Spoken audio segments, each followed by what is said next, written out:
Magandang araw po sa bawat isa sa inyo. Welcome back to our 365 Daily Devotions.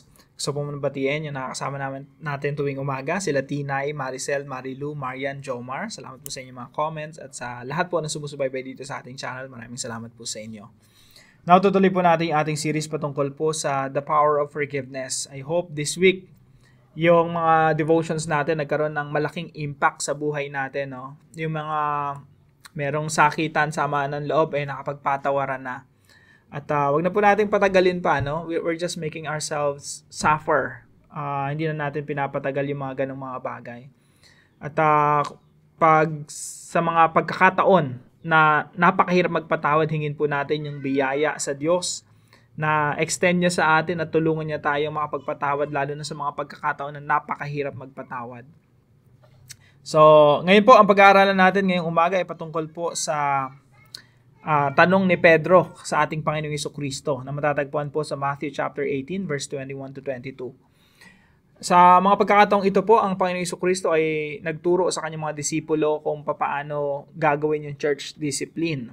Sa makatuwid, pinag-usapan nila kung paano pag may nagkasala sa iyo or merong kang kasamaan ng loob, anong gagawin nyo bilang magkakapatid sa pananampalataya. Now, dito po sa verse 21, nagtanong si Pedro. Then Peter came to Jesus and asked, Lord, how many times shall I forgive my brother or sister who sins against me?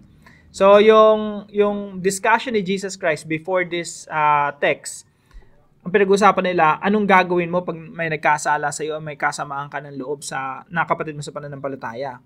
This time naman, ang tanong naman ni Pedro, gaano karaming beses ako magpapatawad? Lord, how many times shall I forgive my brother or sister who sins against me?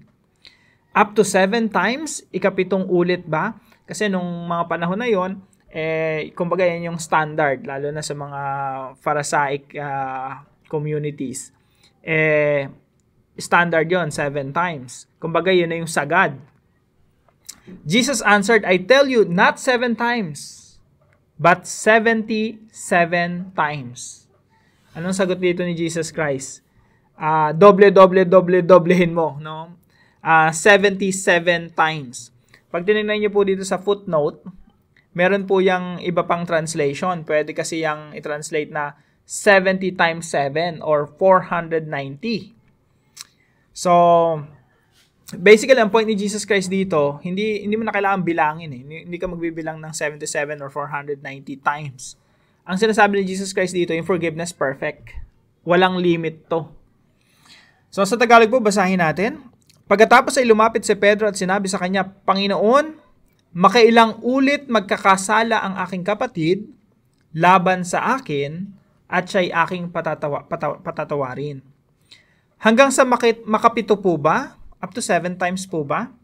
Sinabi ni Jesus sa kanya, hindi ko sinasabi sa iyo hanggang sa makapito, kundi hanggang makapitumpung pito. So, kumbaga si Jesus Christ,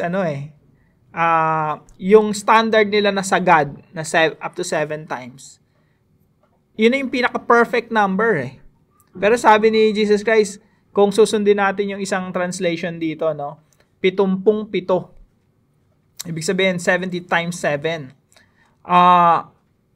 I-multiply mo pa yan sa 70, i-multiply mo pa sa 7, 490.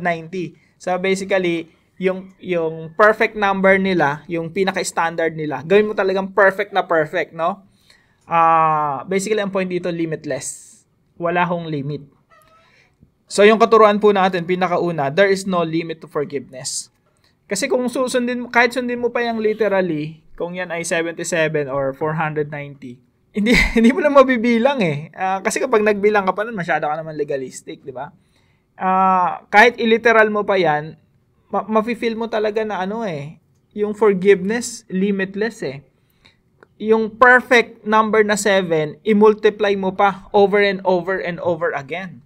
Ang sinasabi nito ni Jesus Christ, alam mo Pedro, ang pagpapatawad sa kapwa mo kapatid, sa kapwa mo mananampalataya, sa mga tao sa nakapaligid sa limitless. Bakit po? Ano ba yung standard natin? Ang standard kasi natin yung pagpapatawad ng Diyos sa atin. Isipin nyo kung ang pagpapatawad sa atin ng Diyos ay hanggang 7 beses lang. Mga kapatid, wala. Kung yun ang basihan ng kaligtasan, walang maliligtas sa atin. Kasi hanggang 7 times lang pala. Lahat tayo sablay, no? Kung 77 times, lahat rin tayo, wala rin makapasok sa buhay na walang hanggan sa atin. Kung hanggang 77 or hanggang 490. Salamat sa Panginoon kasi yung pagpapatawad niya sa atin, limitless. Dahil yon sa kapangyarihan ng dugo ng Panginoong Jesucristo na kayang hugasan ng kasalanan natin, past, present, and future.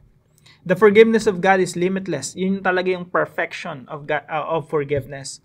At yun po ang nire-require ng Diyos sa atin. Hindi 7 times, kundi limitless. Number 2 po, there is no sin that we should not forgive. Wala pong kasalanan na pwedeng gawin sa atin ng kapwa natin na hindi natin dapat patawarin.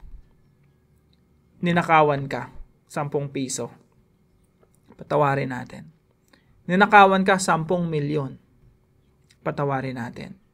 Yung 10 piso sa 10 milyon, hindi ibig sabihin mas malaking halaga, hindi na natin kayang patawarin. Let's put it into the extreme. Pinatay yung anak mo. No? Kahit ganun kasakit, you still have to forgive.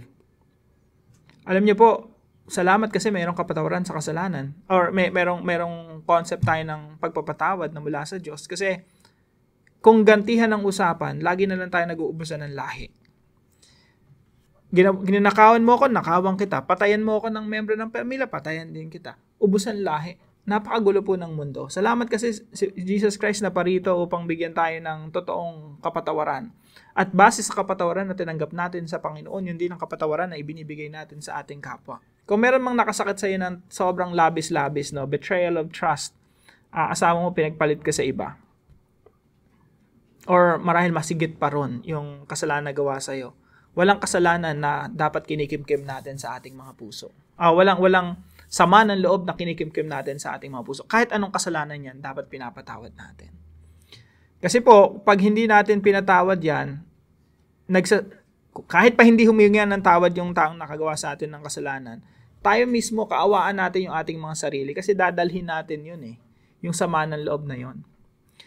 Nakakalungkot lang kasi may mga taong kakilala na namuhay na lang sa sama ng loob. Yung sinisi yung mga magulang, nanay, tatay, hanggang sa tumanda na siya, nagkaanak na siya, nagkaroon na siya ng sariling pamilya, sinisisi pa rin yung magulang dahil sa sinasapit niya sa buhay. No? Dahil naghihirap siya, hindi siya nakapag-aral, hindi siya pinag-aral. Parang laging sisi sa magulang. Kaya po maraming tao, nabubuhay na lang sa nakalipas. At kasi po, kulang sa pagpapatawad. So, lagi ang sisi sa mga taong nagkasala laban sa kanila. Mga kapatid, there's no sin that we should not forgive. Kahit ano pa mga kasalanan na nagawa sa atin ng magulang natin, kapatid natin, asawa, kaibigan, best friend, patawarin po natin. Pangatlo po, there's no sin that God cannot forgive. Yan po yung basihan kasi natin. Bakit ang forgiveness limitless? Bakit ang lahat ng klase ng kasalanan na nagagawa sa atin, kasamaan na nagagawa sa atin, pinapatawad natin? Kasi ang basihan po niyan, yung pagpapatawad sa atin ng Diyos. There's no sin that God cannot forgive. Una, yung forgiveness ng Diyos, limitless. Pangalawa, kahit anong uri ng kasalanan na nagawa natin sa Panginoon, laban sa Panginoon, pinapatawad niya. So kung ano yung biyayang tinatanggap natin, yung biyaya ng pagpapatawad, the same kind of, what we receive from God, yun din yung ibinibigay natin sa mga tao na nakakagawa sa atin ng kasalanan.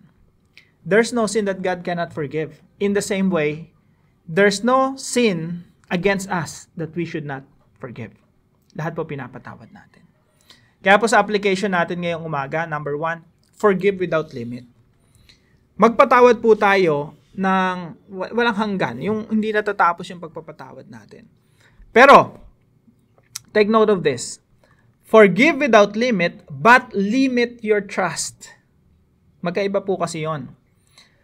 Magpatawad tayo ng walang limit, pero yung trust natin dapat may limit. No? Kasi yung Diyos lang talaga yung dapat nating pagtiwalaan ng buong buo, all the time. Pero pag sa tao, ibibigay mo yung trust, laging may limit.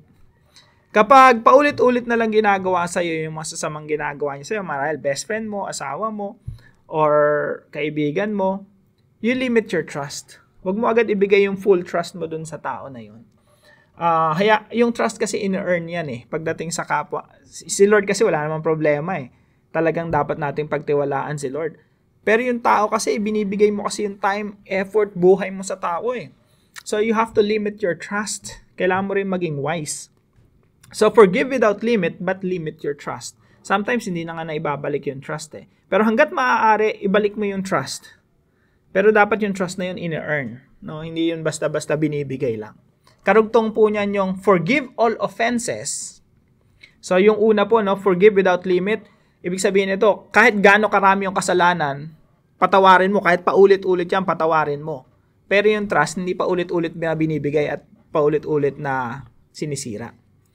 Pangalawa, kung yung naunang punto ay sa dami ng kasalanan, no, paulit-ulit na kasalanan, dapat patawarin. Ito naman, kahit anong klaseng kasalanan. Forgive all kinds of offenses, but stop being a victim. Hindi porket pinatawad mo na, laging manunumbalik yung inyong relasyon. Tapos biktima ka na naman.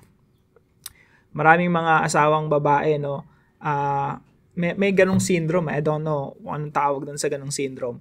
Na yung binubugbog ng asawa, uuwi doon sa kanyang pamilya ulit, tapos susuyuin ng asawa, babalik ulit, tapos bubugbugin na naman. Personally, nakakita ako ng mga ganong pangyayari, no. Bubugbugin siya ng asawa niya, pag nalasing, bugbog sarado, uwi sa bahay, maglalais yung asawang babae, tapos susuyuin ng asawang lalaki, tapos babalik. The cycle goes on and on and on. Yung ganong klase bilang Kristiyano, patatawarin mo yun, of course. But stop being a victim. Hindi porke pinatawad mo na, balik na kayo sa dating relasyon. No? Kailangan you put a limit, you have to limit your trust, and you have to stop being a victim. So, kung ikaw yung tipo ng tao na may nangungutang sa'yo, paulit-ulit, di naman nagbabayad, stop being a victim. No? You just have to say no. I forgive you, but I have to stop this. No.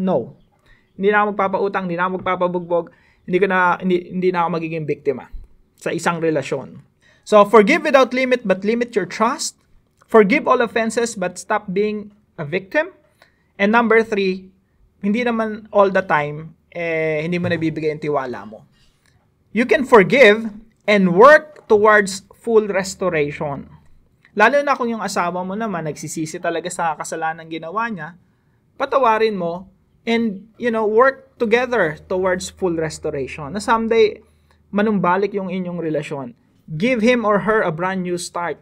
Now, pag pinatawad mo yan at nagsimula na kayong magkaroon na dumaan sa proseso ng restoration, bilang taong nagpatawad, wag mo nang paulit-ulit sa kanya yung kasalanan ginawa niya in the past. Wag mo nang i-rehearse pa sa isip mo na ito yung ginawa mo in the past, ito yung ginawa mo in the past. Sasabihin mo, i-remind mo yung tao sa isang bagay na ginawa niya in the past na alos di na siya makamove on. Kung magpapatawad ka, patawarin mo na ng tuluyan. Kung pinatawad mo yung isang tao, best friend mo, or isang taong nag-traitor sa'yo, or maybe asawa mo, or kahit ano pang relasyon meron kayo, pag pinatawad mo yan, and nag-decide ka na mai-restore muli yung relationship ninyo, you have to make sure na bibigyan mo siya ng clean slate, tabula rasa, yung blank slate, yung panibagong simula na hindi mo na siya i-remind sa mga kasalanan ginawa niya in the past. Yung forgiveness talaga na wala ka ng record ng kasalanan niya. Yan yung ginawa sa atin ng Diyos eh. Nung binuray niya yung kasalanan, actually yung Diyos alam niya lahat ng bagay eh. Pero sabi niya, I will remember your sin no more. Napakaganda, no? So, ganun din po sa atin pag nagpatawad tayo and when we start working towards full restoration, yun din yung sasabihin natin sa partner natin o sa tao na yun, I will remember your sin no more. Let's start anew. Let's have a fresh start, brand new start. So, forgive and work towards full restoration. So, ito pong mga options na to, pwedeng kahit alin dito pwede. Depende kung saan ka ililid ng Lord. Kung talagang, hindi mo kasi ibig sabihin na nagpatawad ka, kailangan ma-restore yung relationship nyo eh. Kasi kung hindi na talaga mag-work, hindi na talaga. Pero yung forgiveness all the time, practice natin yan. Okay? So, para po sa ating discussion, how can we apply this devotion to someone today? Dapat po may apply natin ito. Ang question is, how? Paano natin ito isasabuhay ngayong araw? Para po sa ating panalangin, kausapin natin si Lord, sabihin natin, Father, your love is great. Your grace is amazing. Your forgiveness is everlasting. Who am I not to forgive? Please enable me to forgive all kinds of offenses without limit. Let me give second and third and fourth and fifth chances, especially to my family members and friends. Let me work towards full restoration when necessary. I pray that I will be more like you, specifically in this area of forgiveness. Thank you, Lord. I love you, Lord. In Jesus' name I pray. Amen and amen.